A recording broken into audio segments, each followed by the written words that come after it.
Hello everyone, Andy Cancer Journey here. This is my vlog where I talk about my battle overcoming the odds and becoming a father after having testicular cancer and secondary brain tumours and being told that I couldn't have children. Great to see you all again. Welcome back, or just welcome if you are new to the vlog. If you are new, then I personally suggest going straight to the end screen, clicking on the link for the full playlist and watching the playlist from the beginning all the way through, because that way I personally think you'll take more from it. If I could ask you all to hit the subscribe button and change the little bell notification to all, you'd be helping me so much. And I personally would be so grateful because you'd be helping me grow this channel and reach more people. With all that being said, let's go on with the video. As a quick recap for everyone, about the last video, I talked about my miracle daughter and I shared about how she got very sick. Also, I shared about how we had to travel to a special children's hospital, so we'll crack on from there, yeah? So me and my mum made this 3-hour car journey up to the children's hospital, and when we got there, the ambulance hadn't arrived with my daughter yet, so I went straight down to the ambulance bay and just stood there waiting for the ambulance to turn up with my daughter in it. And I saw a lot of ambulances with a lot of poorly children, and it wasn't nice. So when the ambulance finally did turn up, which wasn't that long really, but it felt like a lifetime, but when it did turn up, they wheeled my partner out on a trolley holding my daughter, and my daughter looked extremely unwell. She had this grey look to her, she just looked really unwell, and her mum looked absolutely terrified. So I thought something bad had happened in the ambulance. They explained to us that they were going to take my daughter up to the high dependency unit and isolate her because she had rhinovirus. So she couldn't be out on the ward with the other children who were there with similar problems, who couldn't be around. Like they obviously couldn't get a virus; it would have killed them. So she had to be put in a separate room. So the doctors came in one day and they said, right, we're going to do the scan today, and they took us up, did the scan, and that's when we found out that it was a lot worse than what we thought. My daughter didn't have 2 holes in her heart. Her heart had actually grown in size because it had been working so hard to keep her other organs alive, that inside your heart, your valves that normally pump like that, they weren't meeting, then they were going like that, and it caused something called mitral regurgitation, I think it is.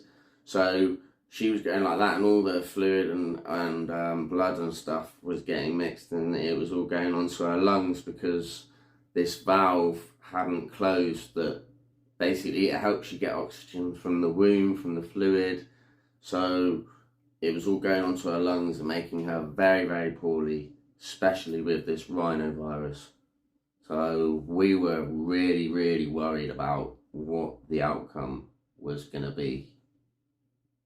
The doctor explained to me and my partner that they were actually going to have to put a chest drain into my daughter's lungs, or lung, which meant they made a sort of star-shaped incision and put a tube in between her lungs, in between her ribs into her lungs, to drain off the fluid. And then there was like a tub thing next to the bed that was filling up with this like gunk. It was horrible, but yeah, that had to be done. We were on the high dependency ward for about a week, and in that week, my daughter had gone from bottle feeding to having to get tube fed as she got weaker, and then like we were having to dab water with a like sponge thing around her lips because she was getting dry lips, and she had a sore where they'd put the sticker on for her face. It was horrible to see, but she started to sleep more and more and more. And then one day the doctor came in and said, look, we're going to have to take her down to intensive care unit, and we think we're going to have to do the surgery early because she's not doing very well. And even though there's a high risk of doing the surgery while she's got the rhinovirus, it needs to be done, because if it isn't, then she's not going to make it. They rushed us down to the ICU, and I won't go into detail, but it was heartbreaking walking through there. And you can't stay with your child, so it was only visiting hours, and that was heartbreaking, having to leave my daughter, and she was asleep pretty much the whole time by this point. She didn't have any strength to stay awake. It was just, it was so scary, so scary.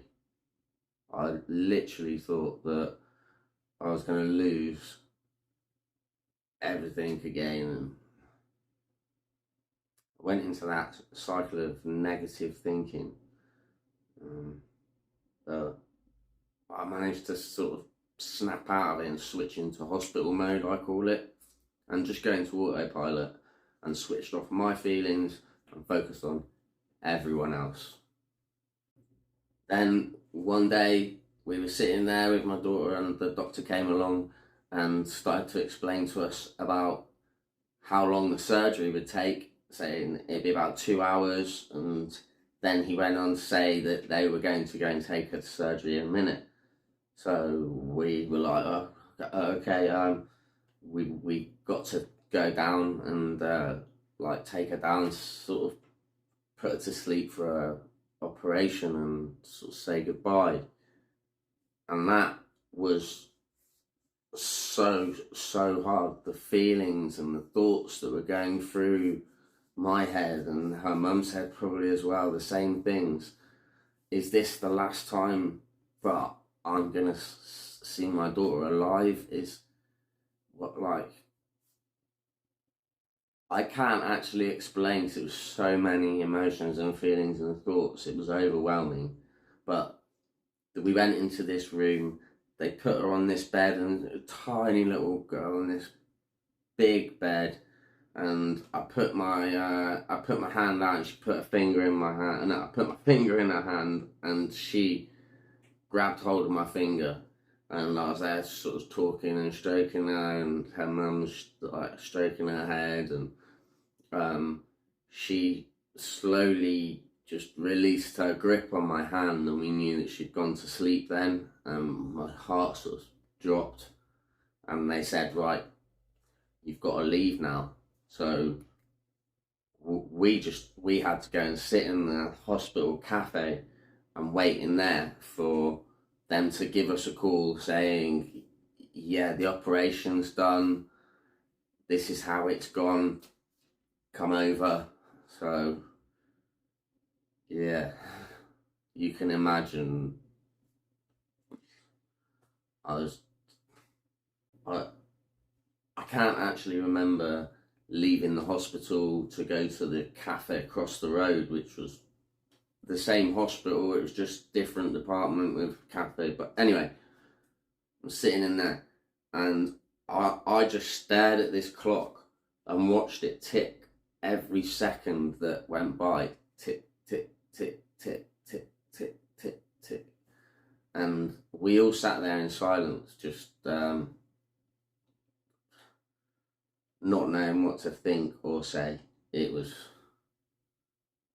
the worst thing ever.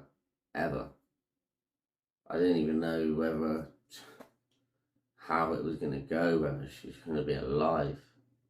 I'm going to leave it here for this week's video. I think it's been very hard and draining to think back over this.